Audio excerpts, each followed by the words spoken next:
नमस्कार, माझ्या रेसिपीमध्ये तुम्हा सर्वांचं अगदी मनापासून स्वागत आहे। आज आपण मस्त अशी हॉटेलसारखी सोया मंचुरियन तेही घरच्या घरी बनवणार आहोत आणि एकदम कमीत कमी साहित्यात फक्त आपल्याला सोया चंक्स आणि मसाला लागणार आहे। चला मग पटकन रेसिपीला सुरुवात करूया आणि रेसिपी शेवटपर्यंत नक्की बघा। तरी तर मी 1 वाटी सोया चंक्स घेतले, त्यामध्ये ना मी थंड पाणी घातले। तुम्ही हो तर गरम पाणी घालू शकता। गरम पाणी घातले की मग 5-6 मिनिटातच ते फुलून येतात। त्यामध्ये ना 1 चमचाभर मीठ घालायचं आणि याला ना आपण एकदा मिक्स करून घेऊ। म्हणजे मीठ घातले की काय होतं, सोया चंक्समध्ये आतपर्यंत मीठ मुरलं जातं आणि सोया चंक्स खायला टेस्ट लागतात। आता हे 10 ते 15 मिनिटं झाले आणि सोयाबीन चांगलं फुलून आलं, हे बघू शकता। सोयाबीन चांगलं फुललं आहे। आता ना आपल्याला याचं पाणी काढून घ्यायचं आहे, म्हणजे सोयाबीन ड्राय करून घ्यायचं आहे। तर मी तर सगळं सोयाबीन असं हाताने ड्राय करून घेते।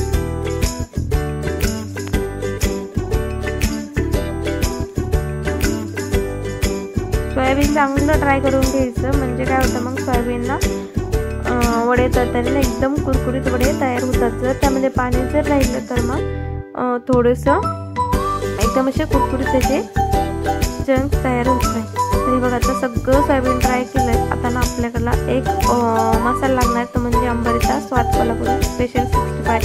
हा चिकन 65चा मसाला आहे। यामध्ये ना कॉर्नफ्लॉवर असतं आणि सगळे मसाले यामध्ये ॲड केलेले असते। त्यामुळे आपल्याला आता कोणताच मसाला आणि कॉर्नफ्लॉवर किंवा तांदळाचं पीठ, दही काहीच घ्यायची गरज नाही। तर ही जवळच्या मार्केटमध्ये कुठेही मिळू शकते। तरी तर मी 1 वाटीभर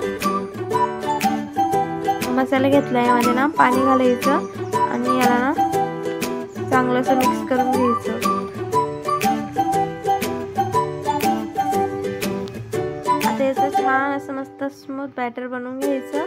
बघा या प्रकारे आपल्याला हे बनवून घ्यायचं। आता ना सोया चंक्स यामध्ये आपल्याला मॅरिनेट करून घ्यायचे आहे। तर मी सुरुवातीला थोडे करून सोया चंक्स यामध्ये मॅरिनेट करून घेते, म्हणजे खूप जास्त एकदमच जर टाकले तर मग ना एकसारखे भिजले जात नाही। तर आता ना बाकीचे सगळे सोया चंक्स मी या बॅटरमध्ये मिक्स करून घेणार आहे।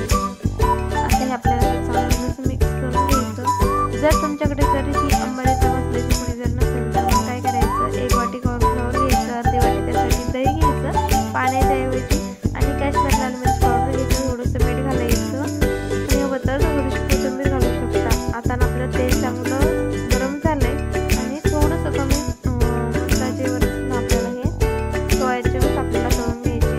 मंदाचेवरती जर आपण सोया चंक्स तळले एकदम मस्त आतून कुरकुरीत आणि बाहेरून एकदम क्रिस्पी असे आपले सोया मंचुरियन तयार होतात।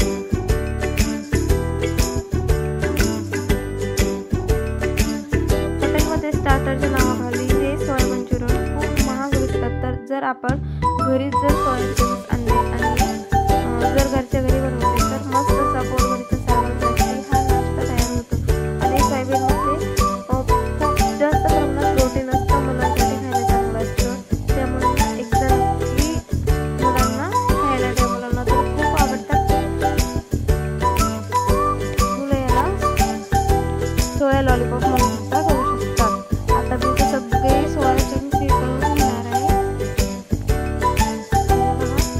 आपण इथं सगळे सोया चंक्स तळून घेतलेले आहेत। एकदम मस्त आतून कुरकुरीत आणि बाहेरून क्रिस्पी आपले सोया चंक्स म्हणजे सोया मंचुरियन तयार झालेले आहेत।